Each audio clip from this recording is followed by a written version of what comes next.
Paz do Senhor, tudo bom? Me chamo Ebson Viana e esse é o primeiro vídeo do nosso canal de escatologia bíblica. E claro, nós vamos nesse primeiro vídeo saber o que significa escatologia. Essa palavra escatologia é de um termo grego, dizer que escaton ou escatos, podemos definir numa palavra que significa último.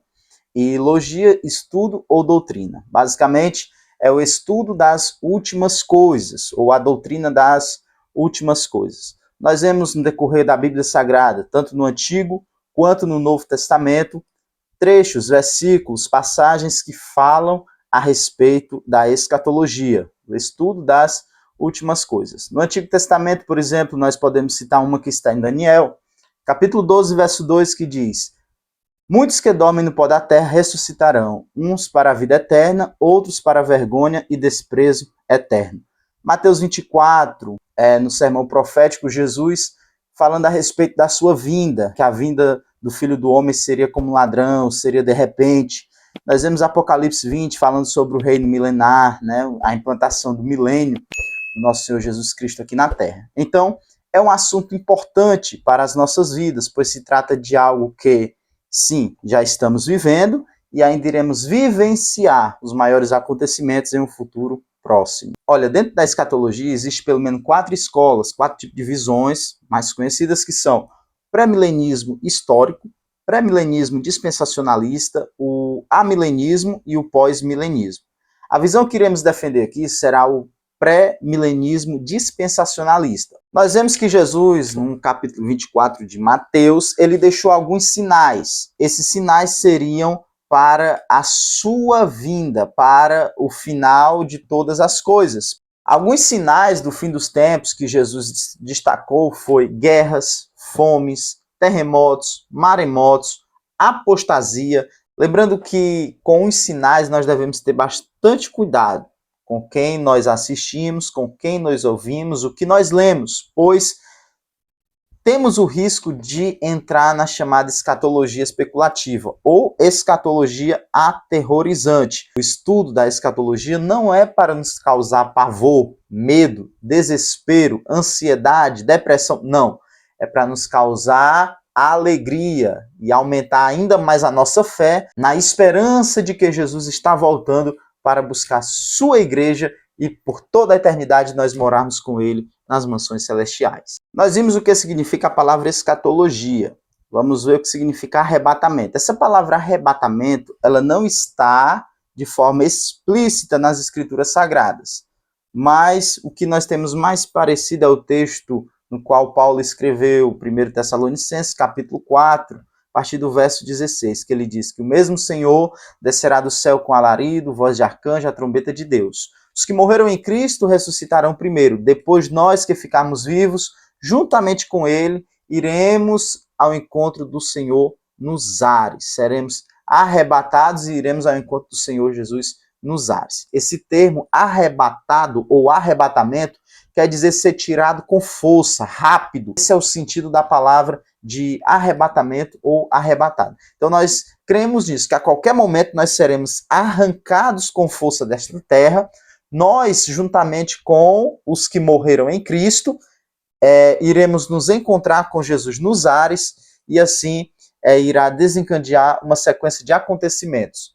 Tanto no céu, né, irá ter 2 acontecimentos que nós vamos ver posteriormente, como aqui na Terra também vai ter inúmeros acontecimentos no período chamado tribulacional. Sobre a volta de Jesus, sobre a nossa saída desta terra, existe pelo menos 3 correntes escatológicas no qual defende isso. A primeira é a que nós estamos tratando aqui, que é a do pré-tribulacionismo, que é isso, que a igreja será arrebatada antes da grande tribulação.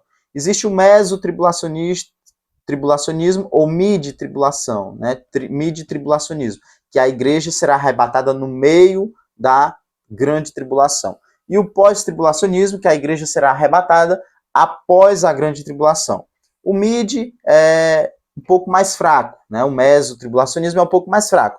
Os que mais prevalecem são pré-tribulacionismo e pós-tribulacionismo. Para a gente estar finalizando esse vídeo, eu quero apenas dizer esses eventos de forma bem rápida e objetiva.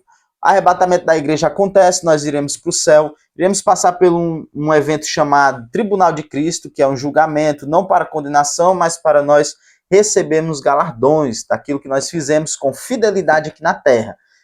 Iremos passar após o Tribunal de Cristo para as bodas do Cordeiro. O mundo aqui embaixo vai estar no período chamado Grande Tribulação, que são 7 anos, de acordo com Daniel, capítulo 9, verso 24 ao 27, onde o anjo Gabriel vai dizer para Daniel, 70 semanas estão determinadas sobre o teu povo. Depois nós iremos ver detalhadamente sobre essas 70 semanas. Mas a última semana dessas 70 semanas é um período de 7 anos. E esses 7 anos é justamente o período da grande tribulação.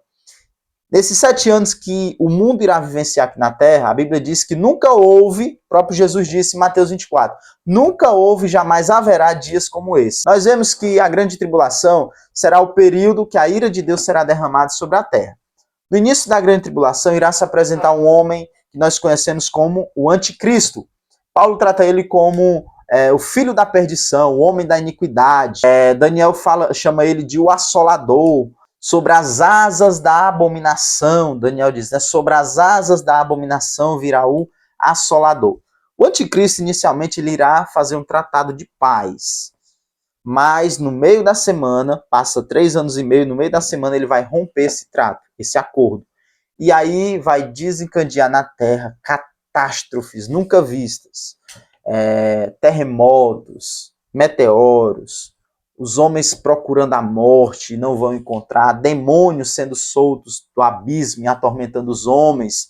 Então vai ser um desespero grande no período tribulacional. Após o período tribulacional, final dos 7 anos, a Bíblia diz que aí sim Jesus volta sobre as nuvens com poder e grande glória. Primeira vinda de Jesus, na verdade, primeira parte da segunda volta de Jesus, que é o arrebatamento, o mundo inteiro não vê Jesus, somente a igreja, que é arrebatada, juntamente com os que estavam mortos, que morreram em Cristo. São arrebatados e encontram Jesus nos ares. Porém, no final da grande tribulação, todo olho o verá. A Bíblia vai dizer que toda língua confessará, todo joelho se dobrará diante do Senhor Jesus. Então, a partir desse momento, da volta de Jesus no final da grande tribulação, o anticristo e o falso profeta serão jogados dentro do lago de fogo. Satanás é preso, né? Vem um anjo do céu com uma cadeia nas mãos, prende Satanás, o diabo, por 1000 anos, no abismo. O falso profeta e o anticristo vão para o lago de fogo, vão inaugurar o lago de fogo. O Satanás, o diabo, vai para o abismo. Passa 1000 anos aqui na terra, período em que Cristo vai governar. Nabucodonosor teve um sonho da seguinte forma, lá em Daniel também, vamos retroceder um pouco e vamos ver que Nabucodonosor teve um sonho da seguinte forma. Ele viu uma estátua bem grande, a cabeça da estátua era de ouro, aí vinha os peitos de prata, aí vinha cobre, vinha bronze, e as pernas de ferro, e os pés de ferro e barro. Nós estamos vivendo nesse período de ferro e barro, o tempo dos pés, porque todas essas partes simbolizam reinos. Cabeça de ouro, Babilônia, aí vinha o Império Persa, vinha o Império Grego, vinha o Império Romano, e agora a mistura do Império Romano com os outros impérios. Um pouco forte, mas também um pouco frágil, usando ferro e barro.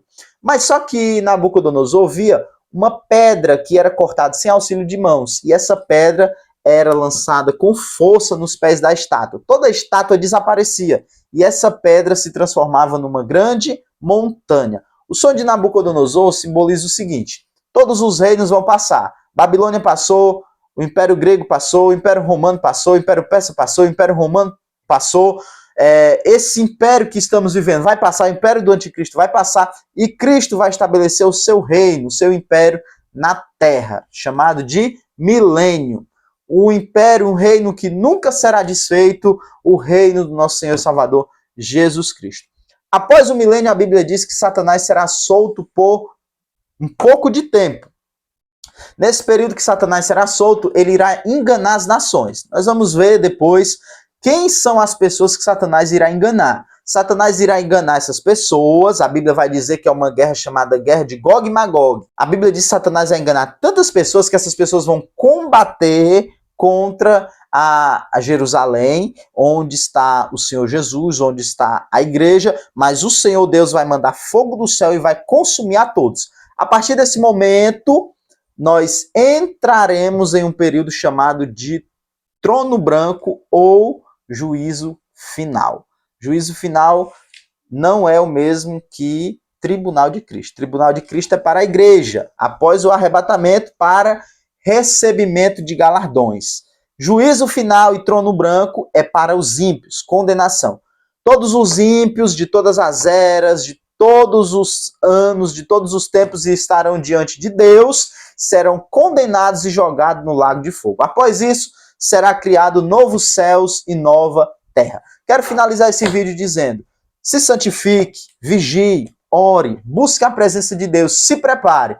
Jesus está voltando, nós temos que estar apercebidos, estar preparado para o fim dos tempos, para a volta do Senhor Jesus. O apóstolo Paulo disse: consolai uns aos outros com essas palavras. Escatologia não é desespero, escatologia não deve causar medo, escatologia é esperança, é vida, é a alegria que nós temos no nosso coração, que muito em breve nós iremos nos encontrar com o Senhor Jesus. E claro, devemos ter o sentimento também de querer que outras pessoas sejam salvas e participe também conosco desse grande banquete ao lado do nosso Senhor e Salvador Jesus Cristo. Eu quero te pedir agora um favor, compartilhe esse vídeo, se inscreva se você ainda não se inscreveu, comente, chama outras pessoas para estar nos acompanhando, com certeza será de tamanha edificação para as vossas vidas. Que Deus abençoe sua vida, sua casa, sua família e até mais!